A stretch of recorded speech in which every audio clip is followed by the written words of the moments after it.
I think you can see where I'm going with this.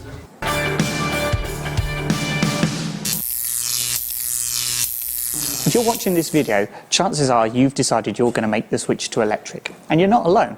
In the last 4 years in the UK, we've gone from buying 15,000 cars in 2018 to almost 200,000 in 2021. And with the ever-looming ban on the internal combustion engine coming closer, that figure is only ever going to go up. So, what do? Buy one of the new upstarts? The car from a guy who doesn't know how names work? Or do you go with the tried, tested and proven? Do you go with the Renault Zoe? Originally launched at the Geneva Motor Show back in 2012, the car has seen many improvements and technological advancements over the years. When it was originally launched, it had an 87 horsepower motor and a maximum range on a good day of 90 miles. Cutting edge at the time, but Renault knew it couldn't sit still, and by not sitting still, it has remained a constant at the top of the pecking order. Renault have sold over 250,000 of these since launch. So what about the current one? Well, this is it.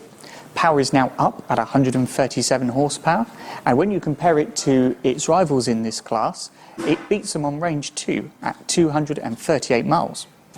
If you're enjoying this video, don't forget to hit subscribe and click that bell icon so you never miss a further upload.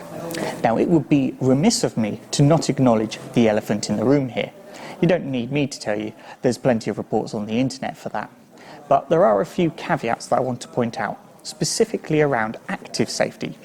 These are systems put in place by the car to prevent an accident from happening using a mix of driver assistance and intervention systems. As they say, the best crash to have is the one you don't.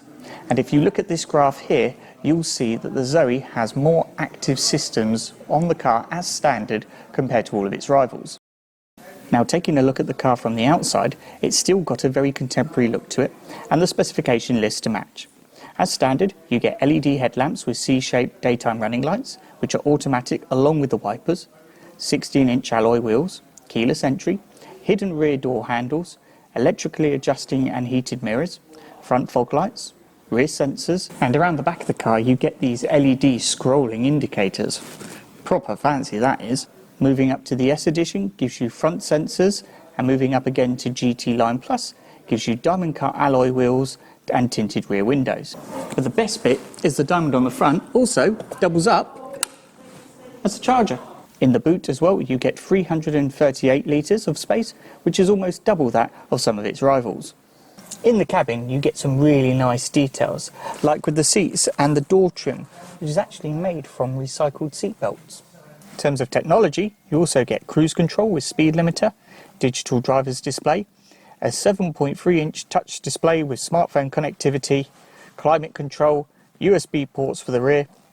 If you move up to the S Edition, you also get a rear view camera, and GT Line Plus benefits from part synthetic leather upholstery, a screen size bump from 7.3 to 9.3, blind spot warning in the mirrors, heated seats and steering wheel, and a wireless phone charger. Now, when it comes to power in the car, you have two options. You've got a 80 kilowatt or 108 horsepower and a 100 kilowatt or 137 horsepower electric motor, and they are paired to a 50 kilowatt hour battery. When it comes to charging, you can get something like this wall box and mount it to your house, and that will give you 7 kilowatts of charge. And to charge this up to about 80% will take about 8 hours. And the car can take up to 22 kilowatts, and that will take around 2 hours. And you'll typically find those sort of chargers at supermarkets and petrol stations. However, if you go for an S Edition or a GT Line Plus, you have the option to rapid charge up to 50 kilowatts using a DC charger such as this one. If you're unsure of the differences, check out my video where I explain the differences between AC and DC charging. I'll pop a link in the description. There is also the My Renault app. This allows you to check your state of charge as well as schedule your charging to take place when you're on a cheaper tariff. Renault has also proven the longevity of the batteries too.